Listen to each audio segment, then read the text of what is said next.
이스라엘의 12지파라 이와 같이 그들의 아버지가 그들에게 말하고 그들에게 축복하였으니 곧 그들 각 사람의 분량대로 축복하였더라. 고마우신 하나님, 죄로 말미암아 죽을 저희 인생들을 사랑하셔서 구원하시고 이제 하나님의 백성 삼아주신 것을 감사합니다. 하나님께서는 저희들을 축복의 길로 인도하시는 하나님이신 것을 깨닫습니다. 저희가 좀 믿음으로 하나님께 바라고 또 주님이 주시는 복을 충만하게 누리기를 원합니다. 이를 위해서 저희들에게 필요한 것이 무엇입니까? 오늘 말씀을 통해서 깊이 배우고 정말 복받는 자들이 될 수 있도록 저희들을 축복하여 주시옵소서. 감사하고 모든 말씀 주 예수 그리스도의 이름으로 기도하였습니다. 신자라면 누구나 하나님께 큰 복을 받기를 기대합니다. 하나님이 주시는 풍요를 누리며 건강하게 오래 살고 또 대대손손 번창하기를 기대합니다. 그러나 기대했던 것들을 받지 못하면 비교의식에 빠지거나 원망에 사로잡힙니다. 그런데 자신이 복을 받고 못 받고는 자신이 평소 어떤 삶을 살았는가에 따라 결정됩니다. 사람이 무엇으로 심든지 그대로 거두게 되어 있습니다. 우리나라 속담에도 콩 심은 데 콩 나고 팥 심은 데 팥 난다는 말이 있습니다. 오늘 우리가 공부할 내용은 창세기 마지막 강의로 야곱이 죽기 전 자식들을 축복하는 내용입니다. 10손가락 깨물어 안 아픈 손가락이 없습니다. 모든 자식이 축복받기를 바라는 것이 바로 부모의 마음입니다. 그러나 야곱은 사적인 마음을 버리고 오직 하나님 편에서 각 사람의 분량대로 자식을 축복합니다. 자, 오늘 말씀을 통해 우리가 하나님께 복을 받기 위해서 필요한 것이 무엇인가, 어떤 자가 되어야 되는가를 배울 수 있기를 바랍니다. 그래서 저희 모두가 하나님의 풍성한 복을 받아 누리는 자들이 되기를 기도합니다. 파트 1, 12아들을 축복한 야곱, 49장 1절에서 28절입니다. 자, 야곱은 죽기 전에 그의 12아들들을 불러서 축복하고자 합니다. 그런데 야곱의 축복은 단순히 복을 비는 것이 아니라 장차 그들에게 임하게 될 예언이었습니다. 그러다 보니 어떤 아들에게는 축복이지만 또 어떤 아들에게는 저주에 가까운 기도를 하고 있습니다. 부모 입장에서 보면 아무리 못난 자식이라도 저주받는 걸 원치 않습니다. 때문에 인간적으로는 야곱도 모든 자식에게 좋은 말만 해주고 싶었을 것입니다. 그러나 영적인 사람으로 변화된 야곱은 인간적인 생각을 내려놓고 오직 성령의 감동에 따라 그들 각자에게 있게 될 일들을 예언해 줍니다. 먼저 큰아들 르우벤에게 말합니다. 3절을 보십시오. 르우벤아, 너는 내 장자요 내 능력이요 내 기력의 시작이라. 위풍이 월등하고 권능이 탁월하다.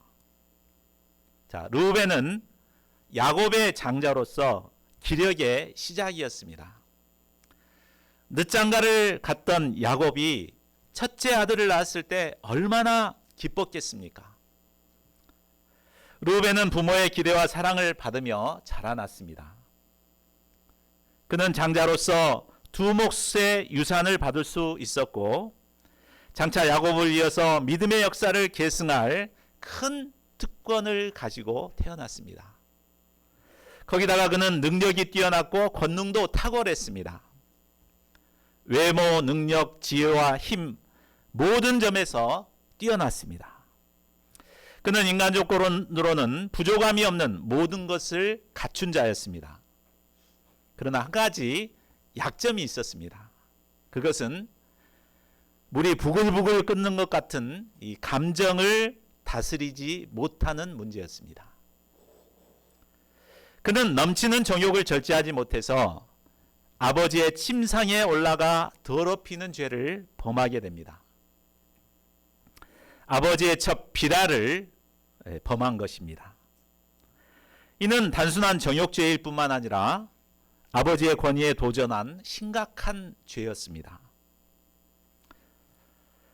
모든 것에서 부족함이 없었던 르우벤은 결국 이 정욕을 물리치지 못해 장자의 축복을 빼앗기게 되었습니다.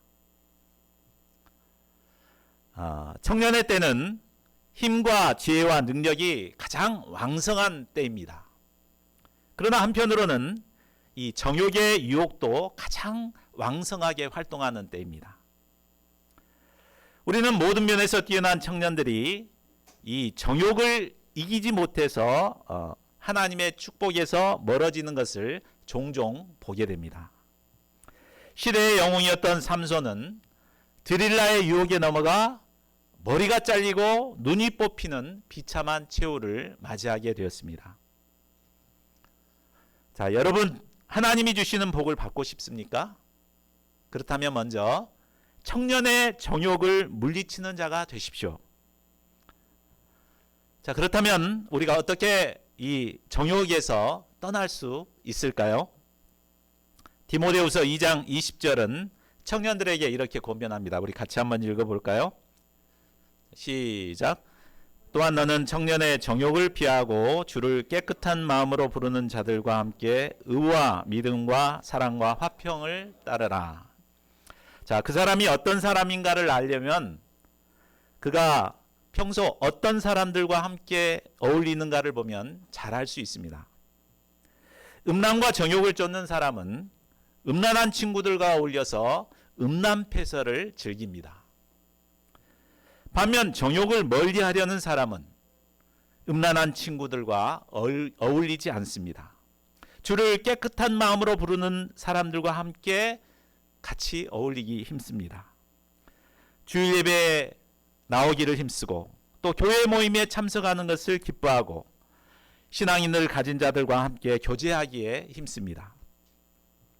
이처럼 의와 믿음과 사랑과 화평을 따르고자 힘쓸 때 우리는 이 청년의 정욕을 물리칠 수 있고 그리고 하나님의 복을 누릴 수 있습니다. 야곱은 다음으로 시므온과 레이를 축복합니다. 5절을 보십시오. 시므온과 레이는 레아가 낳은 아들들로 둘이 서로 단짝이었습니다. 그들은 서로 의기투합하여 칼을 막 휘둘렀습니다. 창세기 34장을 보면 그들은 여동생 디나가 강간을 당했을 때 세겜 사람들을 속여서 남자들을 모두 잔인하게 살육했습니다. 야곱은 이들의 분노와 혈기를 저주합니다. 그래서 장차 그들은 야곱 자손 중에서 나누어 살게 되고 결국 백성 사이에 흩어지게 될 것이라고 말합니다. 자, 르우벤이 정욕과 함께 했다면 이 시므온과 레이는 분노와 혈기와 함께한 자들입니다. 혈기와 분노, 우리가 살다 보면 안 날 수가 없지요. 화를 잘 안 내는 우리 안드레 목자도 가끔 이렇게 분노가 날 때가 있죠. 자, 이런 우리에게 에베소서 4장 26절은 권면합니다. 분을 내어도 죄를 짓지 말며 해가 지도록 분을 품지 말라. 분이 생기는 것은 자연스러운 것입니다. 그래서 어쩔 수 없습니다. 그런데 문제는 이 분이 난다고 해서 죄를 짓는다거나 또 그 분을 계속 품고 하루 이상을 가는 것이 문제라는 말입니다. 우리가 한번 미움과 증오를 품게 되면 그 사람만 미운 것이 아닙니다. 그가 가지고 있는 모든 것이 다 밉습니다. 그의 집도 밉고 그의 친구도 밉고 그의 가족들이 다 미워집니다. 자, 우리가 이 하나님의 복을 받기 위해서는 우리의 내면에 이런 분노, 미움을 물리쳐야 합니다. 자, 이를 위해서 무엇이 필요할까요? 에베소서 4장 31, 32절은 말씀합니다. 우리 이것도 같이 한번 읽어보겠습니다. 시작. 너희는 모든 악독과 노함과 분냄과 떠드는 것과 회방하는 것을 모든 악의와 함께 버리고 서로 인자하게 하며 불쌍히 여기며 서로 용서하기를 하나님이 그리스도 안에서 너희를 용서하신 것 같이 하라. 예. 자, 우리의 본성으로는 노함과 분노를 없앨 수 없습니다. 그러나 그리스도의 용서의 사랑을 덧입을 때만이 이 분노에서 벗어나 용서할 수 있게 됩니다. 예수님께서는 원수되었던 우리를 용서하기 위해 십자가에 달려 죽으셨습니다. 이 예수님의 사랑을 깊이 영접할 때 우리의 내면에는 이 미움과 분노를 물리칠 수 있습니다. 그리고 원수까지도 사랑할 수 있습니다. 그런데 야곱의 저주에도 불구하고 후에 이 레위 지파만은 이스라엘의 모든 지파 중에 가장 큰 영적인 축복을 받게 됩니다. 그랬죠? 레위 지파들은 성전에서 하나님을 섬기는 이런 축복을 누리게 됩니다. 자, 그 이유가 무엇입니까? 그것은 출애굽 후에 우리가 이제 다음번에 배울 출애굽기를 보면 자세히 알 수 있습니다. 이스라엘 백성들이 이 금송아지 우상을 만들어서 섬길 때가 있었습니다. 그런데 이때 레위 지파만은 우상 숭배에 빠지지 않고 여호와의 편에 섰습니다. 그리고 죄인을 심판하라 했을 때 하나님의 명령에 순종해서 인간적인 정을 끊고 심판의 도구로 귀하게 쓰임 받았습니다. 자, 그랬기 때문에 하나님께서는 이 저주를 받았지만 오히려 큰 축복을 그들에게 주셨던 것입니다. 자, 이것을 보면 우리가 아무리 저주를 받았다 하더라도 회개하고 하나님 편에 서서 순종의 사람이 된다면 하나님께서는 우리를 귀하게 다시 쓰시는 것을 알 수 있습니다.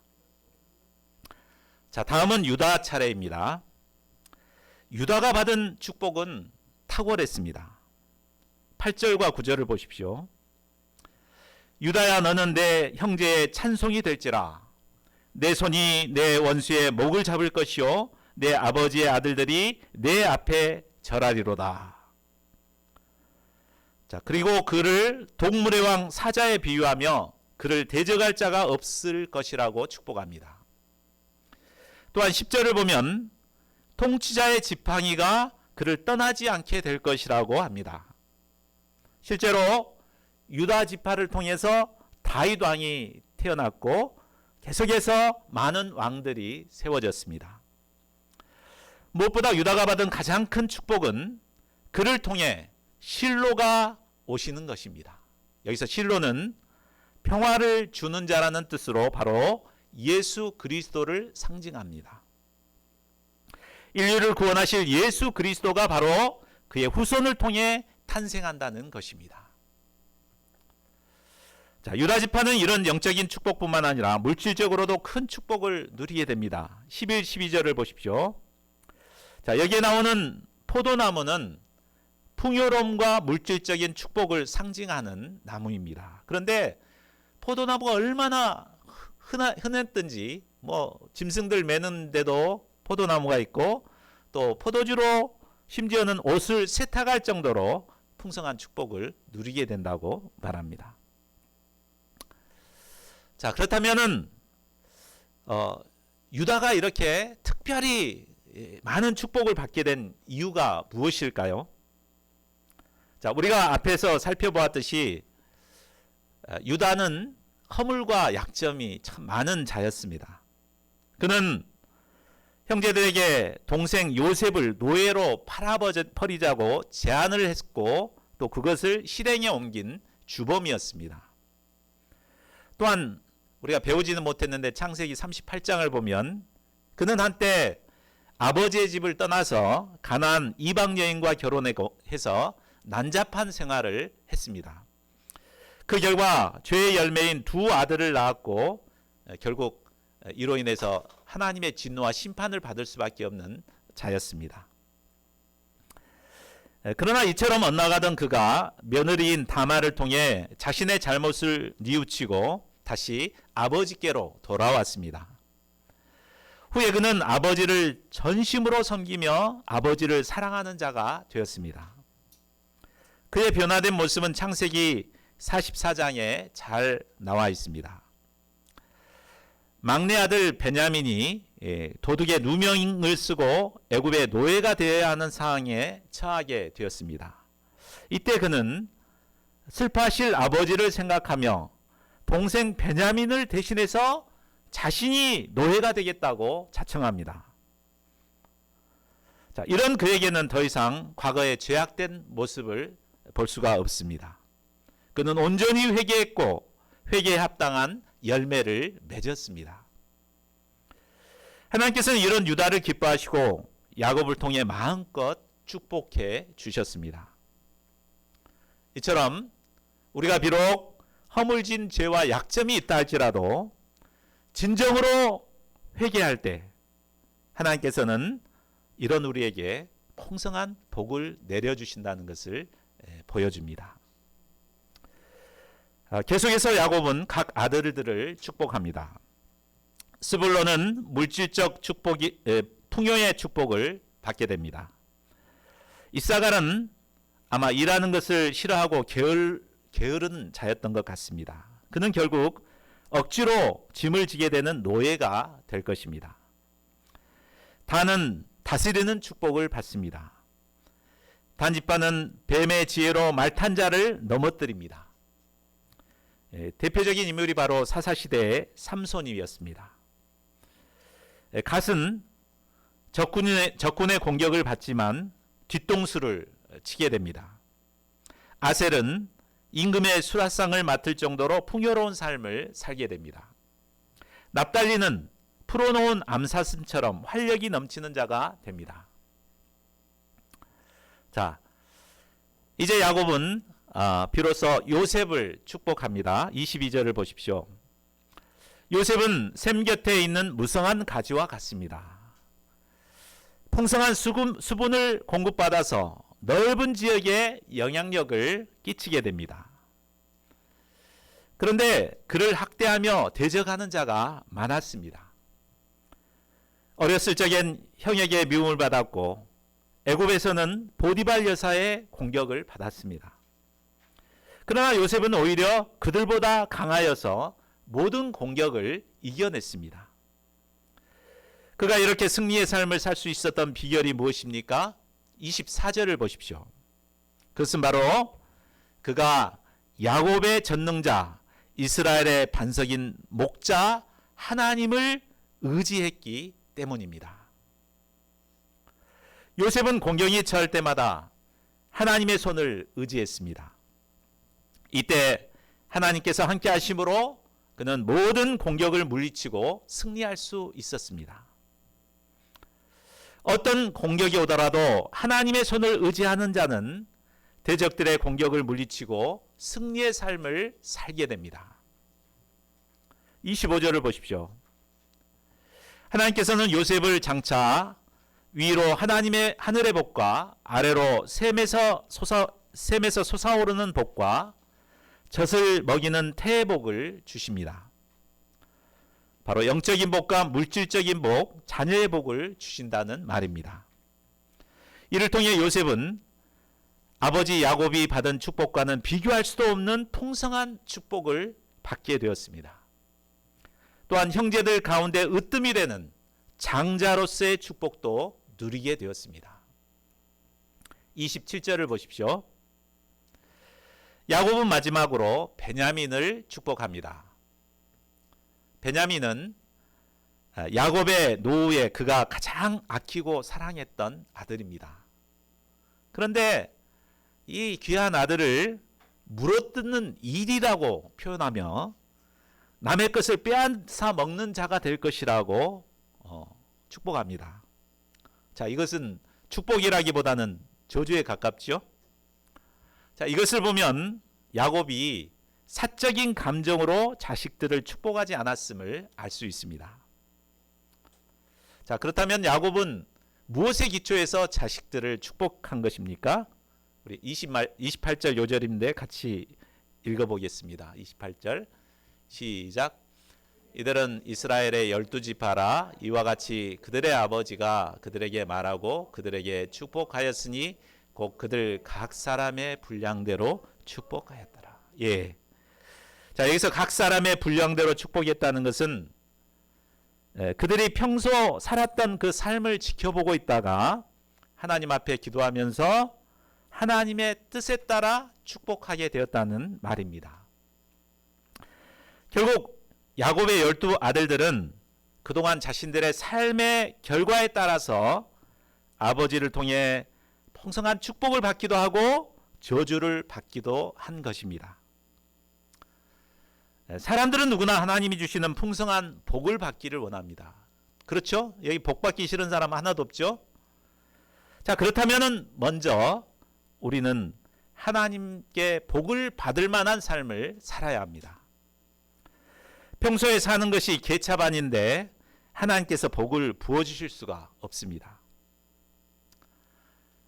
야곱이 축복한 것을 볼 때 우리가 어떤 자가 돼야 하나님의 축복을 받게 됩니까? 먼저는 청년의 정욕과 혈기를 물리치는 자가 되어야 합니다. 넘겨주세요. 그리고 두 번째로는 유다처럼 자신의 문제를 깨닫고 하나님 앞에 깊이 회개하고 회개에 합당한 열매를 맺는 자가 되어야 합니다. 또한 요셉처럼 힘든 상황에서도 하나님의 손을 의지하는 자가 되어야 합니다. 이 세 가지 것을 우리가 갖추고 있을 때 우리는 하나님의 복을 받을 수 있습니다.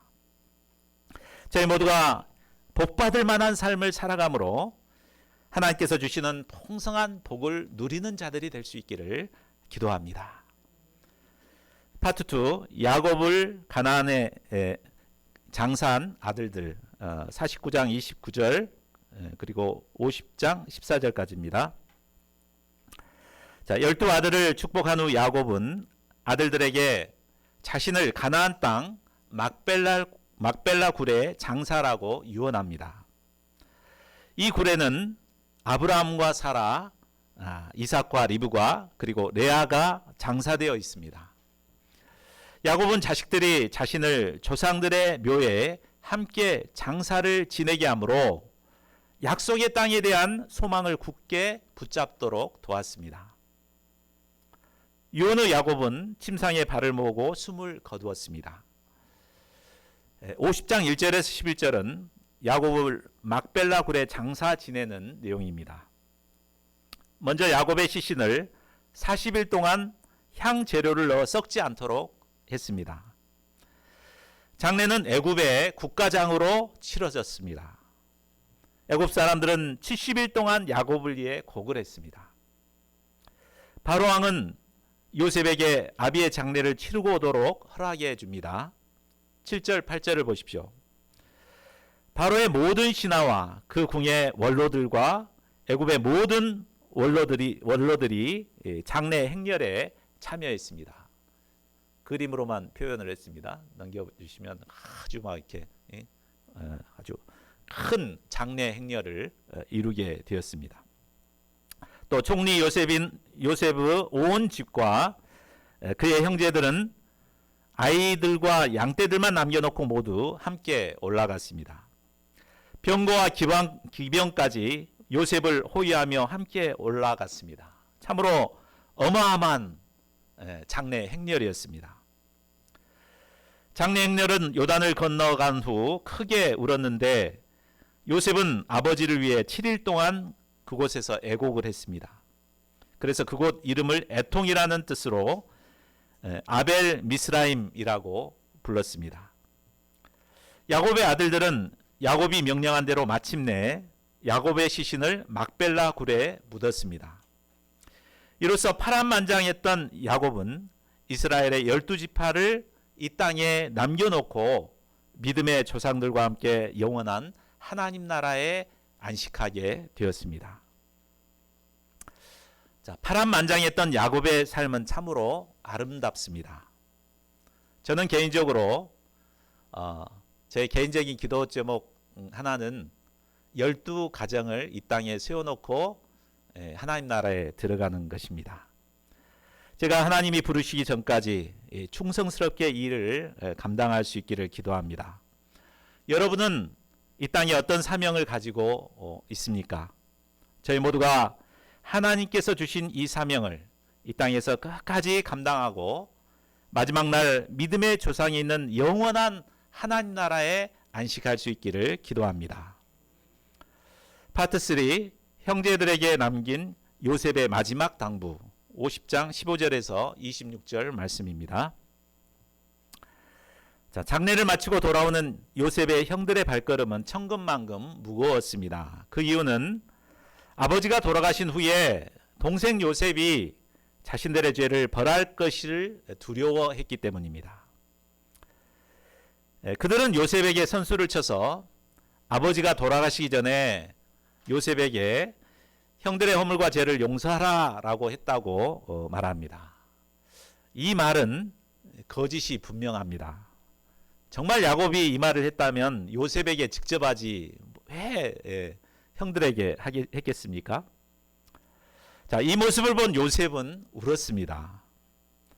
자신은 이미 17년 전에 형들의 죄를 용서했습니다. 그런데도 그들이 여전히 죄의식에 사로잡혀 두려워하고 있는 모습을 볼 때 안타깝고 불쌍했기 때문입니다.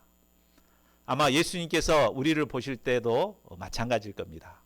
우리가 이미 예수님의 죄사함을 받았는데도 여전히 죄의식을 붙들고 살아갈 때 참 마음이 아파서 막 눈물을 흘리실 것입니다. 19절에서 21절을 보십시오. 요셉은 형들에게 말합니다. 두려워하지 마소서. 내가 하나님을 대신하리이까. 당신들은 나를 해하려 하였으나 하나님은 그것을 선으로 바꾸사 오늘과 같이 많은 백성의 생명을 구원하게 하시려 하셨나니 당신들은 두려워하지 마소서. 그들이 요셉을 해하려 했던 것은 분명 심판을 받아 마땅한 그들의 죄가 있었기 때문입니다. 그러나 하나님께서는 그것을 선으로 바꾸셔서 요셉을 통해 이스라엘을 구원하는 역사를 이루셨습니다.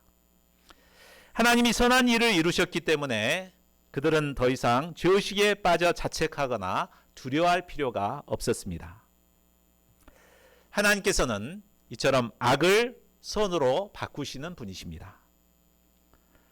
우리는 과거 하나님을 몰라 죄악 가운데 범했던 자들입니다. 요셉의 형들처럼 비교의식에 시달려 형제를 미워하고 상처를 주었습니다.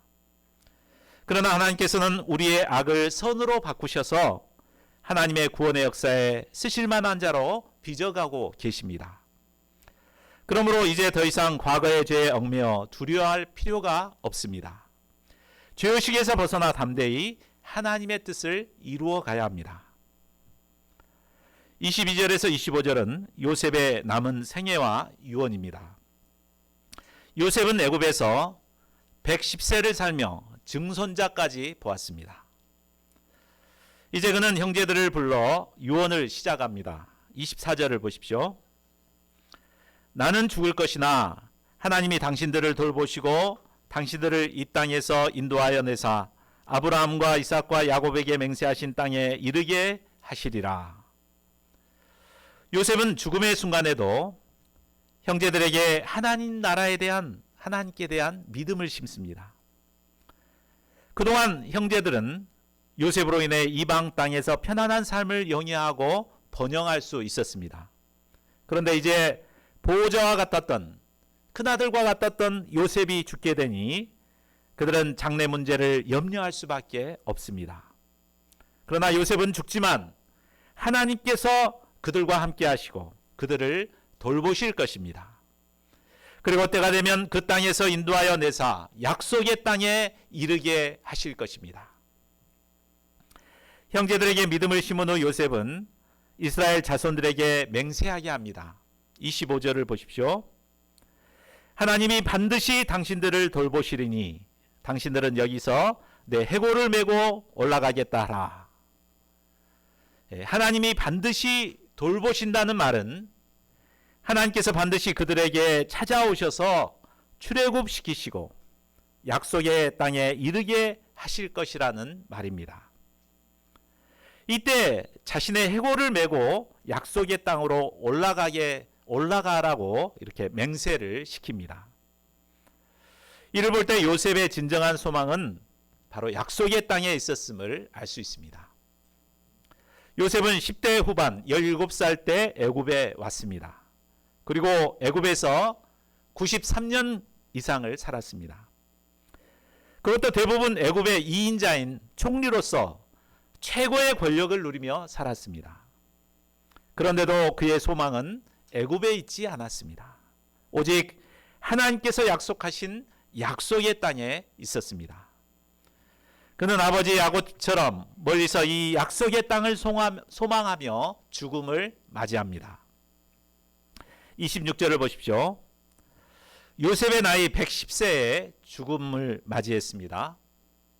당시 야곱이 147세까지 살았고 또 형들이 이때까지 살아있는 것을 볼 때 우리 기준으로 하면 오래 산 거지만 그때 기준으로 하면 그렇게 오래 산 것도 아니었습니다.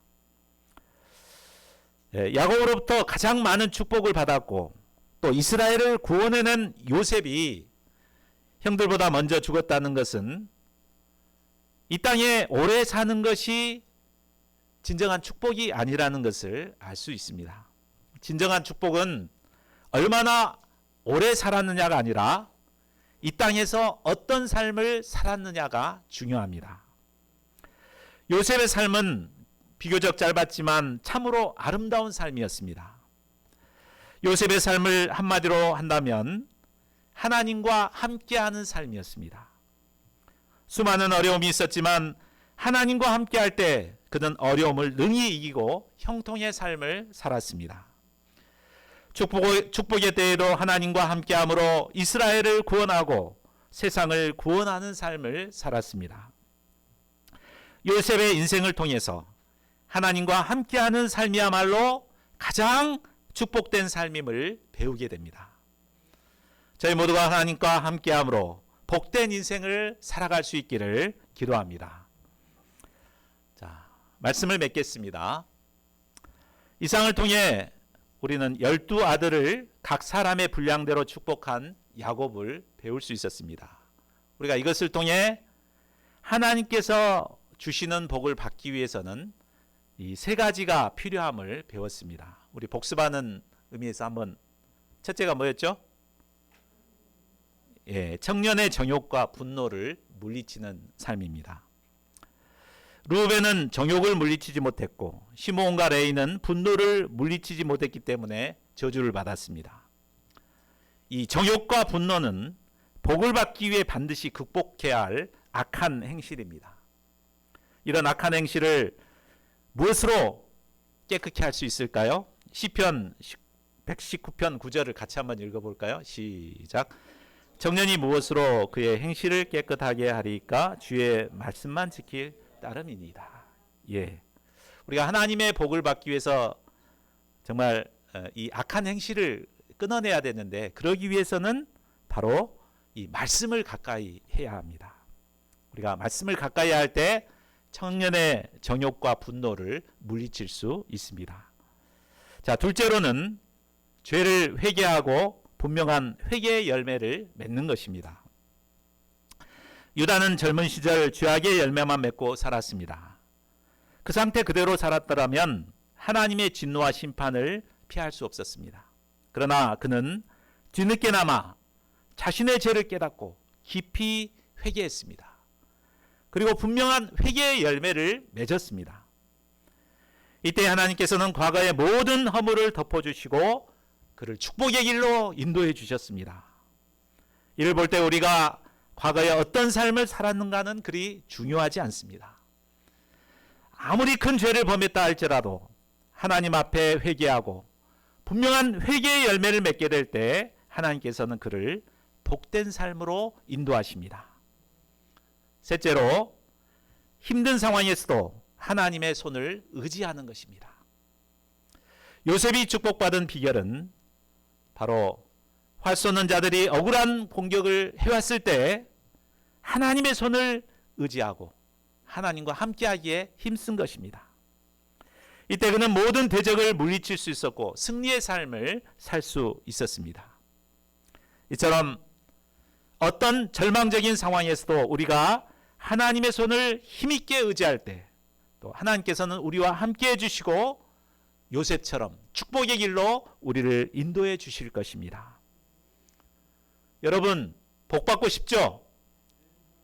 아멘이 왜 복 받기 싫습니까? 복 받고 싶죠? 그렇다면 먼저 청년의 정욕과 분노를 물리치십시오. 말씀으로 물리치십시오. 그리고 자신의 죄를 회개하고 회개에 합당한 열매를 맺으십시오. 또한 어려운 상황에서도 하나님의 손을 의지하는 자들이 되십시오. 이때 하나님께서는 우리에게도 풍성한 복을 주실 것입니다. 이 비결을 영접하고 삶에 적용함으로 하나님께서 주시는 풍성한 복을 받아 누리는 저희 모두가 될 수 있기를 간절히 기도합니다. 요절 말씀 읽고 함께 기도하는 시간 같죠? 28절 같이 읽겠습니다. 시작. 이들은 이스라엘의 12지파라. 이와 같이 그들의 아버지가 그들에게 말하고 그들에게 축복하였으니 곧 그들 각 사람의 분량대로 축복하였더라.